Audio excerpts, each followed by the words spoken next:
Men, sini lo. Apa men? Men, lo masih ingat gak teman kita waktu TK itu lo, si Wahid? Apa sih? Itu lo, Wen, yang matanya kecil-kecil, hidungnya pesek, giginya berantakan, yang rambutnya dipon itu lo, yang kulitnya putih agak kecoklatan, yang pendek itu lo. Oh itu yang ngomel di celana dan badannya krempeng. Betul sekali.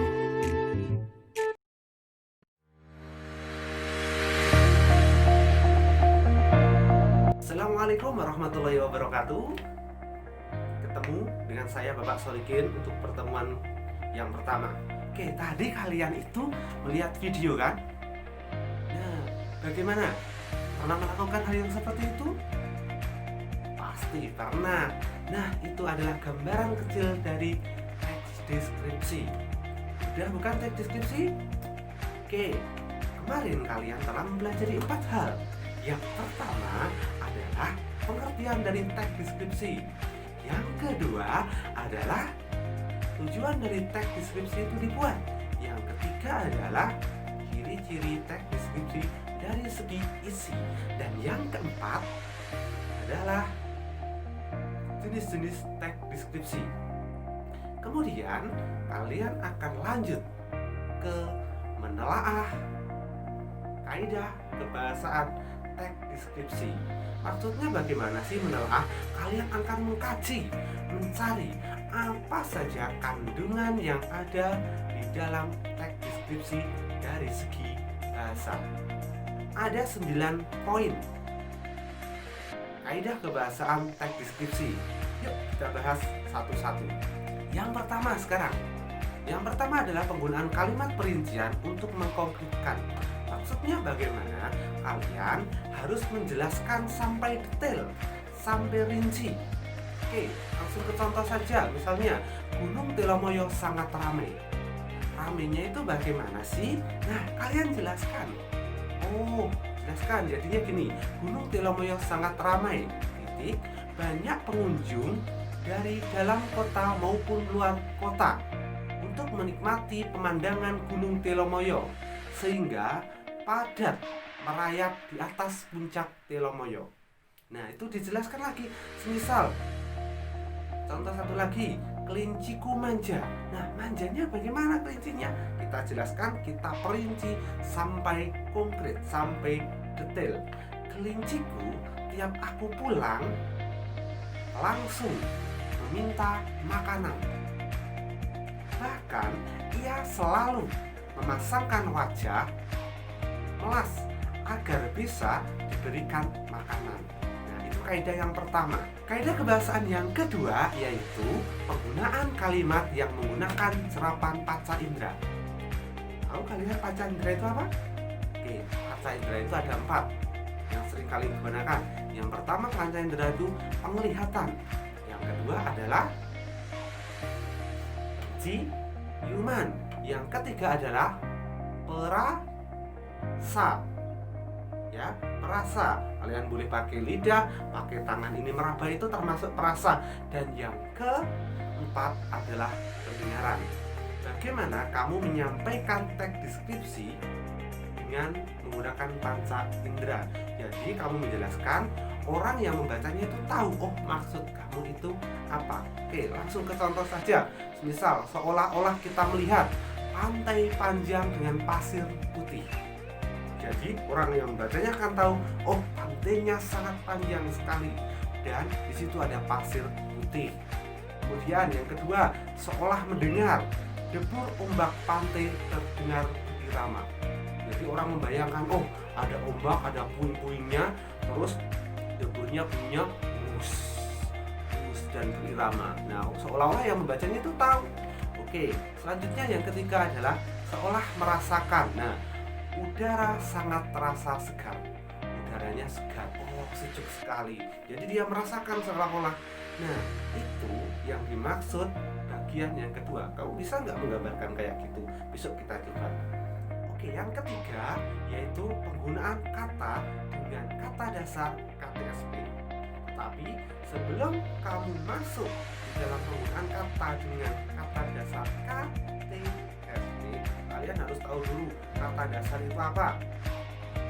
Kata dasar itu adalah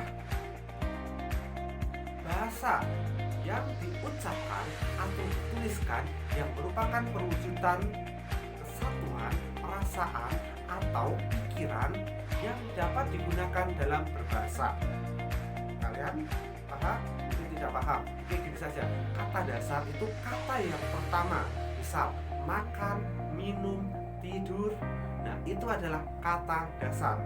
Bagaimana dengan memakan? Itu sudah bukan kata dasar lagi, tetapi sudah masuk dalam imbuhan ditambahi kata dasar.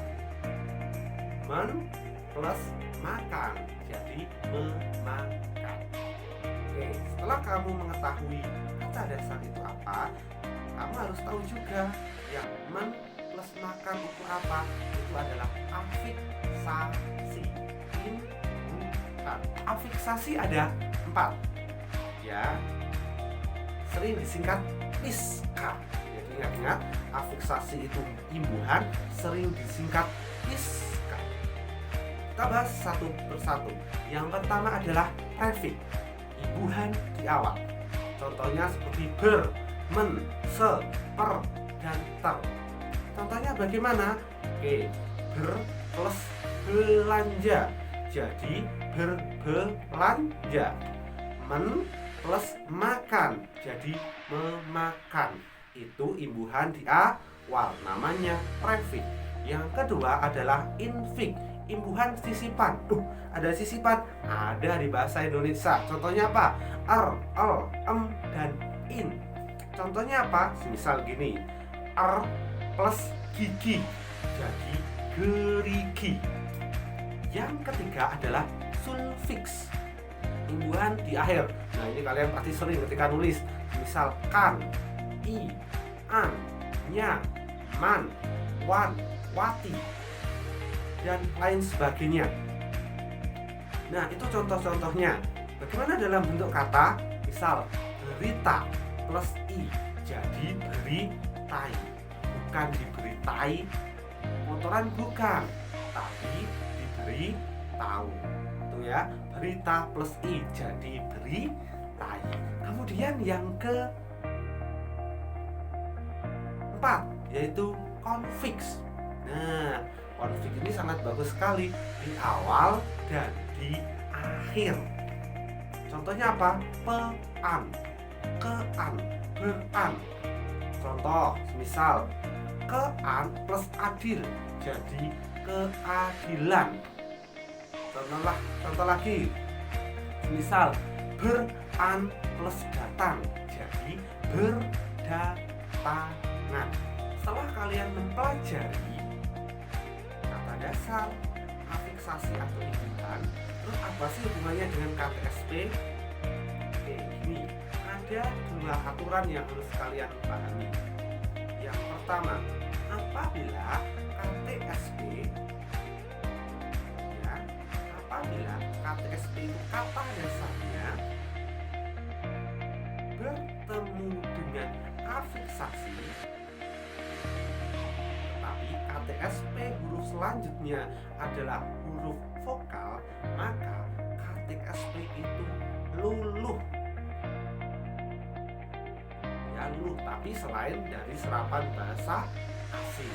Contoh, bisa luluh bagaimana? Misal men plus kaca, jadi mengaca. Bukan mengkaca, tapi mengaca. Contoh lagi, men plus tulis, jadi menulis, bukan mentulis. Karena tulis tadi kata dasarnya men adalah afiksasi. Ya, tuh. Kemudian aturan yang kedua yaitu apabila awalan kata dasarnya KTSP bertemu dengan afiksasi atau imbuhan yang diikuti huruf keduanya adalah huruf konsonan. Konsonan itu selain a, i, u, e, o itu tidak luluh. Contoh misalnya mentraktir, tetap mentraktir. Men plus traktir jadi mentraktir. T-nya tidak hilang. Contoh lagi, men plus produksi, tetap jadi memproduksi. Penggunaan kaidah kebahasaan yang keempat yaitu penggunaan sinonim pada teks deskripsi. Oke, kalau sinonim kalian pasti sudah paham. Sinonim adalah persamaan kata, antonim adalah lawan kata. Contoh misalnya kata indah. Sinonimnya apa? Elok, lelek, ramai. Oke, di SD kalian pasti sudah tahu. Kaidah kebahasaan yang kelima yaitu penggunaan kata depan pada teks deskripsi. Kata depan itu apa sih? Di, dari. Ada aturannya. Kapan di itu dipisah dan kapan di itu dirangkai. Ada aturannya. Kalian lihat rumusnya. Rumus yang pertama adalah ketika di atau ke itu bertemu dengan kata tunjuk, kata tempat, kata benda itu dipisah maka jadi namanya preposisi. Contoh misal di atas, jadi di atas dipisah. Di meja, meja kata apa? Benda, dipisah dan dirangkai di meja. Oke, kemudian yang kedua yaitu ketika di atau ke bertemu selain kata tunjuk, kata tempat, kata benda itu dirangkai. Saya kasih contoh. Di bertemu dengan tampak. Tampak itu kata apa? Kata kerja. Jadi di tampak dirangkai. Satu lagi misal dipanjat. Dipanjat. Dipanjat itu dirangkai ya. Dipanjat itu dirangkai. Penggunaan yang keenam kaidah kebahasaan yaitu penggunaan kata khusus. Tapi sebelum kamu mengetahui penggunaan kata khusus, kamu harus tahu dulu kata umum itu apa dan kata khusus itu apa. Kata umum adalah kata yang luas ruang lingkupnya dan dapat mencakup banyak hal. Sedangkan kata khususnya adalah kata yang ruang lingkupnya dan cakupannya sangat kecil maknanya. Tetapi kalian harus ingat kata umum dan kata khusus itu sinonim. Contohnya misal ya, melihat, umumnya melihat, ada kata khususnya atau sinonimnya yaitu menonton, mengintip, melotot. Itu kata khususnya. Contoh lagi misal memegang. Memegang ada yang mengelus, itu kata khususnya. Ada juga yang menyentuh, itu termasuk memegang, tapi itu kata khususnya. Yang ketujuh adalah penggunaan kata depan di dan huruf kapital. Dalam hal ini, deskripsi sering menggunakan kata di bertemu dengan kata tempat atau kata benda. Misal di Magelang itu harus dipisah dinya, dan Magelangnya itu harus huruf kapital karena nama tempat. Betul sekali. Contoh misalnya lagi di Ngablak. Nah, di Ngablaknya harus huruf kapital. Tetapi kalian harus tahu aturan-aturan dalam penggunaan kapital, bisa baca sendiri. Oke, yang pertama adalah sebagai huruf pertama pada kata pertama dalam suatu kalimat. Jadi ketika kamu membuat kalimat itu yang pertama kali itu harus menggunakan huruf kapital. Contoh, matahari menjadi cahaya paling terang di muka bumi ini. M dalam matahari itu harus huruf kapital. Oke, yang kedua adalah sebagai huruf pertama dalam kalimat petikan langsung. Ketika kamu membuat kalimat petikan langsung, maka ada huruf kalimat. Oke, contoh, dia memarahiku sambil berkata, kenapa kau tega mengkhianati kepercayaan yang sudah kami berikan kepadamu. Nah, kenapa tadi? Karena di sini ada kutipan, K-nya itu harus huruf kapital. Selanjutnya, sebagai huruf pertama untuk ungkapan atau sebutan yang berhubungan dengan Tuhan, kitab suci, serta kata ganti untuk menyebut Tuhan. Nah, ketika kamu menyebut nama-nama Allah, nama-nama Al-Quran itu harus huruf kapital. Ini contoh, dengan menyebut nama Allah yang maha pengasih lagi maha penyayang. Nah, Allah itu A-nya huruf kapital, Zhang itu karena menyebut nama Tuhannya itu harus huruf kapital. Maha Pengasih lagi Maha Penyayang. Begitupun juga selanjutnya sebagai huruf pertama untuk menyebutkan nama gelar, kehormatan, keturunan, dan keagamaan hanya jika diikuti oleh nama seseorang yang dimaksudkan. Contoh semisal nih, salah satu pahlawan kebanggaan bangsa Indonesia adalah Pangeran Diponegoro.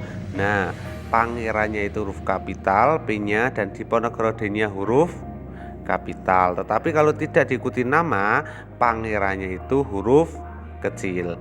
Selanjutnya adalah sebagai huruf pertama sebutan gelar, jabatan, dan pangkat seseorang hanya jika diikuti oleh nama orang yang dimaksudkan atau jika nama orang tersebut diganti dengan nama instansi maupun nama tempat ia berkedudukan. Contohnya semisal kasus korupsi itu juga menyeret nama Gubernur Jawa Tengah. Nah, Gubernur Jawa Tengah, G-nya itu huruf kapital, J-nya itu huruf kapital, dan T-nya itu juga huruf kapital. Selanjutnya adalah sebagai huruf pertama nama orang. Nah, ketika kamu menulis nama orang, itu huruf pertamanya harus huruf kapital. Contoh misalnya, wali kelas kami bernama Siti Fatmi Septiani. Nah, S-nya itu huruf kapital, F-nya itu huruf kapital, dan S-nya itu huruf kapital. Selanjutnya adalah sebagai singkatan nama orang. Nah, ketika kamu menyingkat nama orang, itu harus menggunakan huruf kapital. Contoh, Presiden ke-6 Indonesia adalah Bapak SBY. Ini semua kapital karena ini Susilo Bambang Yudhoyono. Selanjutnya adalah sebagai huruf pertama nama bahasa, suku, bangsa, dan agama.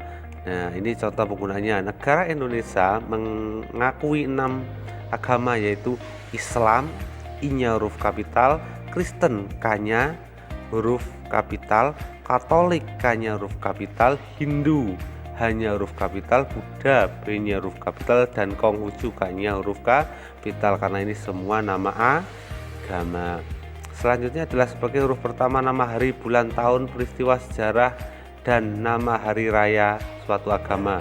Contoh, ketika kamu nulis Januari, J-nya harus huruf kapital, Senin juga S-nya harus huruf kapital, atau misalnya nama hari suatu keagamaan misalnya Idul Adha, I-nya huruf kapital dan A-nya juga harus diikuti huruf kapital. Selanjutnya adalah sebagai huruf pertama nama tempat, lokasi secara geografis. Maksudnya geografis ketika nama tempat misalnya Magelang, M-nya harus huruf besar, atau nama lokasi geografis misalnya ASEAN, ASEAN, itu semua harus huruf kapital.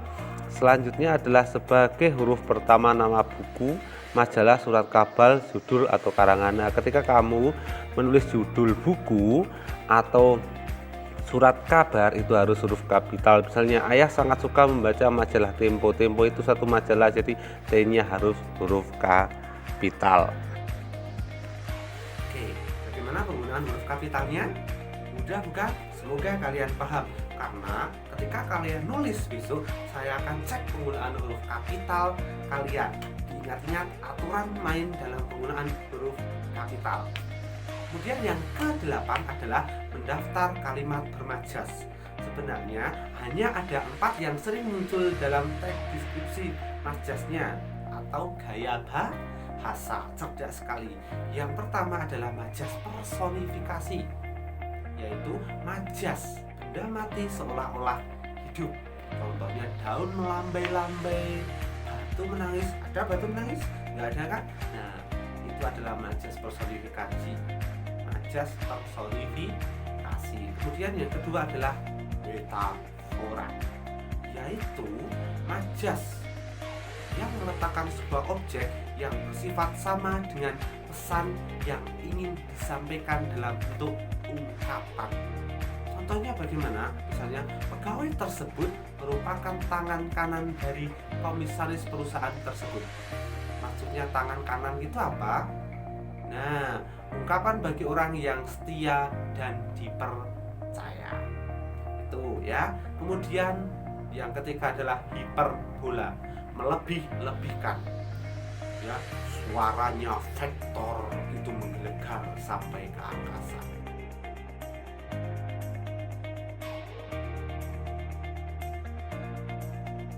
Bagaimana? tadi majasnya? Paham bukan? Ya, yang personifikasi seolah-olah benda mati seperti hidup, yang hiperbola, yang melebih-lebihkan, atau yang metonimia. Nah, tuh kalian bisa pelajari di pendalaman materinya kalau masih bingung. Selanjutnya yang ke-9 atau yang terakhir yaitu penggunaan pilihan kata yang bervariasi.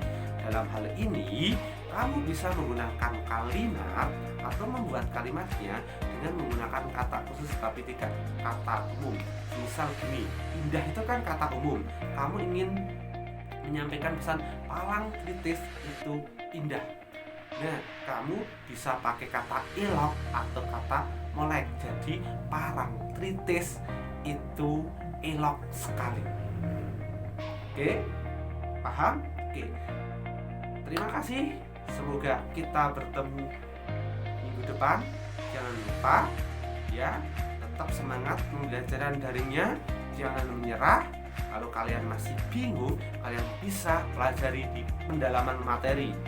Ya, jangan malas-malas belajar.